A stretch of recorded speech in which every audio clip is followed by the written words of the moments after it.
So my name's Eric. I'm here representing E-Nable, which is a group of volunteers kind of all over the world, about 10,000 people just 3D printing prosthetics and assistive devices for anybody that needs them. A lot of what we do is superhero themed because we make these devices for kids, and because we can make them really, really cheaply, we can give them away, and then we can make a kid 5 different prosthetic hands for whatever superhero they want to be on any given day. I'm a big fan of Spider-Man, so I make a lot of Spider-Man stuff, but we also make Hulk, Iron Man, whatever a kid wants we can do. And then we're also trying to make full-on actual prosthetics that are a little more functional. So that's what this one is. This one's really neat.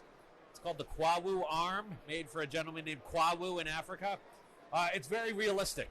So we're starting to move into more realistic kind of looks and something that's highly functional. This one has locks built in, so it will actually lock in place. So it's super, super useful.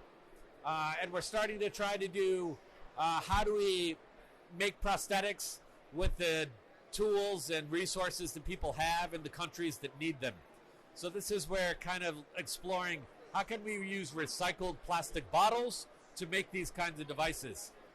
One of the things that my lab does at Marymount University, we have a new engineering program, and we're able to explore some of the material properties and kind of print these things out and really test them with stress and strain and tensile devices and figure out what kinds of settings we need to use to make these so that they're not going to break, so that once people assemble them, it's actually going to work for them and they're not going to have to do a lot of maintenance. As soon as you got to do maintenance, you're just going to abandon it.